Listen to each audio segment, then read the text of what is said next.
पिछले कई हफ्तों से लगातार इतिहास के पन्ने पलटे जा रहे हैं।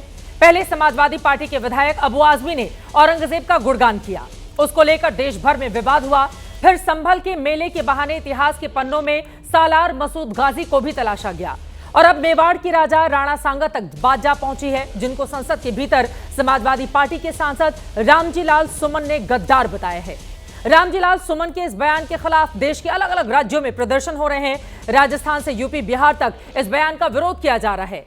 करणी सेना ने समाजवादी पार्टी के सांसद को धमकी भी दी है। वहीं दूसरी ओर इस पर राजनीति भी गर्मा गई है। बीजेपी के नेता अखिलेश यादव पर सवाल खड़े कर रहे हैं। राजस्थान विधानसभा में इस मुद्दे पर जबरदस्त हंगामा हो रहा है। रामजी लाल सुमन से माफी की मांग की जा रही है। वहीं विवादों के बावजूद रामजी लाल सुमन माफी मांगने को तैयार नहीं।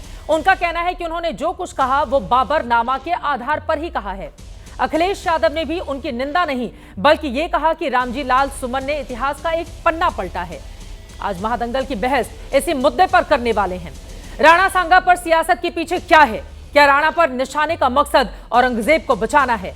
सवाल इतिहास का भी है। आखिर राणा सांगा का इतिहास क्या है? जिन्हें लोग महान योद्धा कहते हैं, उनको गद्दार बताने का उद्देश्य क्या है? सवाल यह भी है, क्या मुद्दों से भटकाकर हिंदू और मुसलमान में नेता उलझाना चाहते हैं? कई ऐसे सवाल हैं जिसको लेकर विस्तार से होगी चर्चा, लेकिन उसके पहले बयानों के बाण एक दूसरे पर किस तरह से चलाए गए हैं, सुनिए। राणा सांगा अमर रहे, अमर रहे, अमर रहे। राणा सांगा का अपमान नहीं सहेंगे, नहीं सहेंगे। आई बात की माफी यार, ऐतिहासिक सत्य है।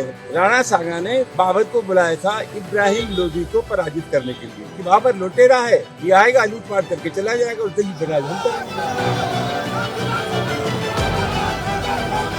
ये लोग अभी भी 17वीं शताब्दी में मुगलियाई सोच के साथ ही चल रहे हैं। इनके आइडियल तो राणा सांगा, शिवाजी महाराज, महाराणा प्रताप होने चाहिए थे। जो दरिंदा खा गया अपना पूरा परिवार, फक्र से आज शरियाई दीवानों को मोहब्बत है उसकी कब्र से।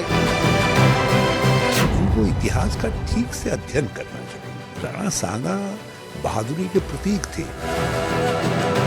वे वीर योद्धा थे और उन्होंने कई लड़ाइयाँ लड़ी और जितनी भी लड़ाइयाँ लड़ी उसमें उन्होंने विजय प्राप्त। राजपूत समाज राणा सांगा के ऊपर गर्व करता है। ऐसे अल्प बुद्धि लोग जिनको न तो इतिहास का ज्ञान है, भारत के इतिहास की परंपराओं के प्रति सम्मान है, मैं मानता हूँ कि उनको माफी मांगनी चाहिए।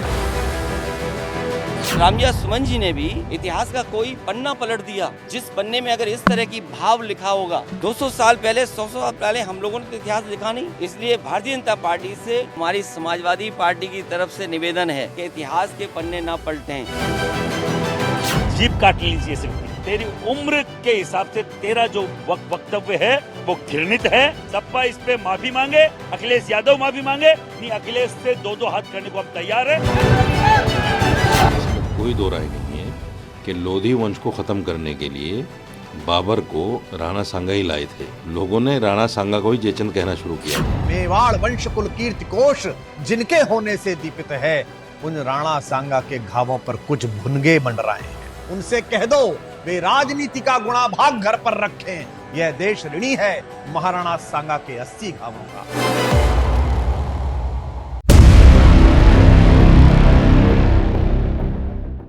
औरंगजेब सालार गाजी से होते हुए मामला अब यहां तक पहुंचा हुआ है। इतिहास के पन्ने पलटकर किसको क्या हासिल हो रहा है? राणा सांगा को लेकर जो बयान सामने आया है उसको लेकर देश की राजनीति गरमाई हुई है।